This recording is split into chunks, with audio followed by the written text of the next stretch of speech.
Hey guys, I got a brand new story. I don't know if you guys heard this, but there's breaking news. Okay, breaking news. Everybody, please pay attention. This is really important.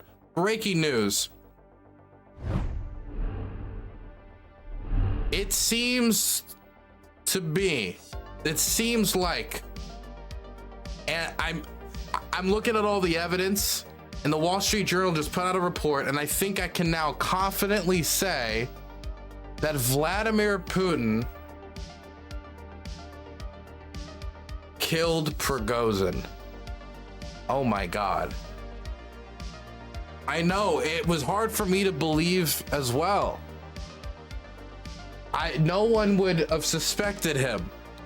People were saying maybe it was Biden, maybe it was the new president of Argentina, maybe it was this guy, maybe it was the butler.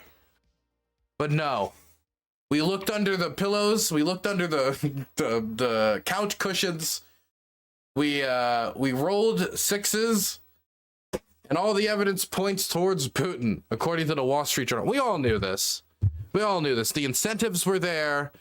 Once he backed around from Moscow, the dude was a dead man walking. We knew that Prigozhin being alive after marching on the Capitol and shooting down planes of the Russian Air Force, after Putin looked into the TV and said, "You will pay for this mutiny, for this treason, for this, for that," and then nothing happened as they were digging up the road to try to stop him from getting to Moscow in time to overthrow the government.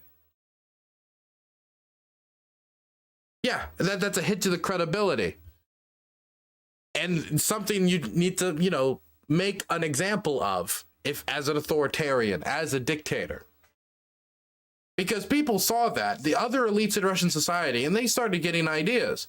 Well, if Prigozhin, if this upstart hot dog vendor, this street thug could do it, then me, a descendant of the Russian aristocracy, or a member of the Siloviki, or a former KG, whatever it is, I could certainly do it. I have much more resources. I have much more money. I maybe don't have his private army, but I have financial influence. I might not have this, but I have that. Other people have ideas.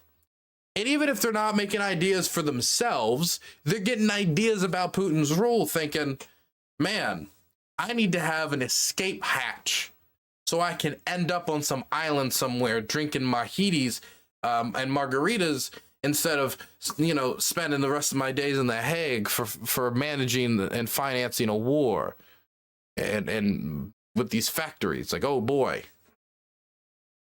So there was an incentive for him to do it. It happened within the borders of Russia. There's not a lot of people who have had access to do it. They had the access to do it. The Ukrainians didn't claim it. If they had killed him, I'm pretty sure they would want to say, hey, look, we killed Prigozhin, the guy who went across our country and was executing people with sledgehammers and sending rapists and murderers into our villages to commit war crimes. Yeah, I think they'd want to be able to claim that if they could. But they didn't. And trust me, they've claimed assassinations in Russia before, so it's not like they're afraid to claim an assassination. All the evidence, I could keep going through it, pointed towards it. But now we just have a report from the Wall Street Journal and from anonymous officials pointing more evidence towards it, just like, I think, making it pretty conclusive, as well as defining the story much better. And there's something in this that I think is really interesting about Kazakhstan that we wouldn't have known without this report. That is fascinating to me, and I want to talk about it, but let's read it, and then I'll talk about the part about Kazakhstan. Russian Security Council Secretary Nikolai Patrushev, this guy is sometimes referred to as Putin's second-hand man. He's the head of the Russian Security Council. He whispers in the ear of Putin. He's been with Putin for well over a decade, a close Putin ally. Allegedly ordered the assassination of the late head of the Wagner mercenary group, Yevgeny Prigozhin, the Wall Street Journal wrote on December 22nd, citing Western intelligence and a former Russian intelligence officer. Prigozhin's Wagner group became a crucial part of the Russian war machine after Russia's full-scale invasion of Ukraine. Increasing tension between the mercenary group's head and the Russian Ministry of Defense led Prigozhin to attempt a short-lived mutiny in Russia in June of 2023 that sent shockwaves around the world. Prigozhin abruptly ended his so-called March of Justice to Moscow after Belarusian dictator Alexander Lukashenko brokered a deal to allow Prigozhin and his Wagner forces to leave for Belarus. Prigozhin and other top Wagner commanders were killed in August when his plane exploded, an incident that many in the West implied was the Kremlin's doing. Sources told the Wall Street Journal that Patrushev, one of Putin's closest confidants, had long seen Prigozhin as a threat, even before the rebellion. Apparently, he had seen Prigozhin as a threat since like the summer of 2022, like going into the winter of 2022. He started to see Prigozhin as a threat around that time as Wagner started to bloat up and up, as they tried to avoid mobilization and recruited out of prisons and filled it full of prisoners. He saw him gaining an outsized influence, and he paid a lot more attention to Putin than Putin, at least in my assumption, but at least from what I read about his concerns, a lot more to the yip Prigozhin, you know, Shoigu, Gerasimov, our country is dying and it's your fault. You stop. Why? They're your fault. All these dead guys, all these bloated bodies I've dragged for this video. It's your fault. When he was doing that and he was slamming the Russian Ministry of Defense and sometimes even semi-timidly, even sometimes poking in Putin's direction, he paid attention to it and he didn't trust it. While Putin, I mean, I maybe paid some mind to it because they did start to reel him in towards the end, but he didn't pay attention to it as soon as he did. This guy was on it almost immediately. I had long seen Prigozhin as a threat, even before the rebellion. He reportedly did not approve of Prigozhin's open criticism of top Russian military brass and was concerned that Wagner had gained too much power. Patrushev served under Putin since the beginning of his time as president and increasingly acquired power to the point that the Wall Street Journal described him as the second most powerful man in Russia. Following the aborted mutiny, Prigozhin's subsequent relocation to Belarus, sources told the Wall Street Journal that Patrushev was determined to see the insurrectionists punished and created plans to have him removed, which Putin allegedly did not object to. Again, there had to be something shown to the others in society that this is what happens when you object to the command like this, when you object to the leader like this. Putin confirmed that Prigozhin had been killed shortly after the explosion, saying he made mistakes. Several months later, Putin speculated that the explosion had been caused by the poor handling of grenades by those on board and implied that drugs and alcohol might have been involved. The Wall Street Journal denied Putin's claiming instead, sources said a small bomb had been attached under the wing of Prigozhin's plane while it waited on the tarmac. Neither Patrushev nor Russian officials responded to the request to comment on the story. Now, two things. I want to show you the response, and I want to talk about one element of the story that it doesn't cover here. One element of the story that it doesn't cover, but is in the original Wall Street Journal piece. I got this piece because the Wall Street Journal piece is long, and I don't just want to yoink all of it. So I'm yoinking the Kiev Independence yoink. When the march on Moscow is happening and things were getting serious, Rosvandan had already fallen and Prigozhin was like a few hundred kilometers away from Moscow.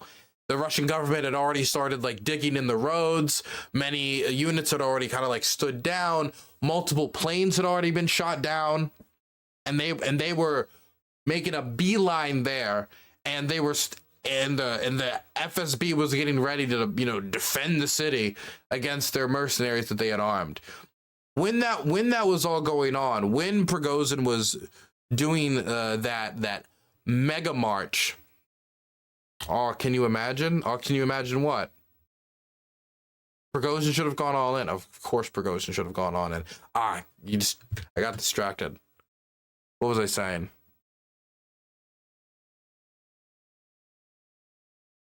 Oh, yeah. When Prigozhin was doing that mega march on Moscow, and the government got so concerned that Putin and his cronies started contacting the Kazakhs, as in Kazakhstan, and the Kazakh president. Because the Kazakh president Kazakh president. The Kazakh president, this guy, had been saved by Putin. See, early in 2022, it was in January, literally a year and a month and a half before the invasion, there were massive protests against his rule once the government did some financial reforms and made massive cuts to fuel and gas subsidies, which the public relied on. The public ignores all the human rights abuses, and they ignore all the freedom of the press suppression and all that. They ignore all the things that they're supposed to be guaranteed in the Constitution. They ignore all that as long as they can make ends meet at the very least. Fuel subsidies get cut. They start rioting. They are on horseback capturing police officers. It's going crazy to the point where the Kazakhs don't have it under control. But they're part of Russia's defensive alliance, CSTO. So the Russians send in soldiers, they send in troops, they suppress it. The government withdrew the fuel and gas subsidies, and it's been semi-stable since then. So Putin was hoping that since, just a year prior to this mutiny, he had kind of saved their regime, that maybe the Kazakhs would come and save their regime. The Wall Street Journal says that they weren't going to come save their regime, that they weren't going to send them soldiers, that they weren't going to send them troops. They were going to leave them high and dry. Something to think about. Something to think about. This is a one-way transactional relationship, and they can see it. The Kazakhs have given Ukraine aid. The Kazakhs are talking to Western military partners. The Kazakhs saw what happened to the Armenians when the Azerbaijanis crushed Nagorno-Karabakh and took it back over, while part of the CSTO, and the Russians pulling back on their commitments, even after their soldiers are bombed and killed in Armenia. They do nothing. Nothing. And I think maybe Kazakhstan saw that, thought about the writing on the wall, saw the situation Putin was in. It was like, I do not want our soldiers getting caught in the middle of it. Not only because, who knows if Putin will be there for them next time, but also the government, the people in Kazakhstan really don't like the war in Ukraine. They're against the Russian invasion of Ukraine. Once in a while, you'll see videos pop up of Kazakhs confronting Russians who have fled to Kazakhstan from Russia because of conscription, whatever, and they have Z's on their cars, and they'll confront them and scratch that off your car. If you're in my country, you don't have that on your car. If their soldiers get caught up in the middle of that, what if they just protest again and the disruption, the semi-stability that's been established is disrupted again? This time, not because of the fuel subsidy cuts, but because their soldiers are getting killed in Moscow by Wagner mercenaries to defend the Russian government, even though their people don't even support the Russian invasion and are sending aid to Ukraine. And that could cause some instability. There could be a bunch of reasons as to why they didn't want to dedicate troops. The point is, they didn't. In that moment, it really does, from the information we have, obviously 30, 40, 50 years from now, maybe if the Russians reopen their archives, oh, wouldn't that be beautiful? I know historians would love it. I know Timothy Snyder would love it.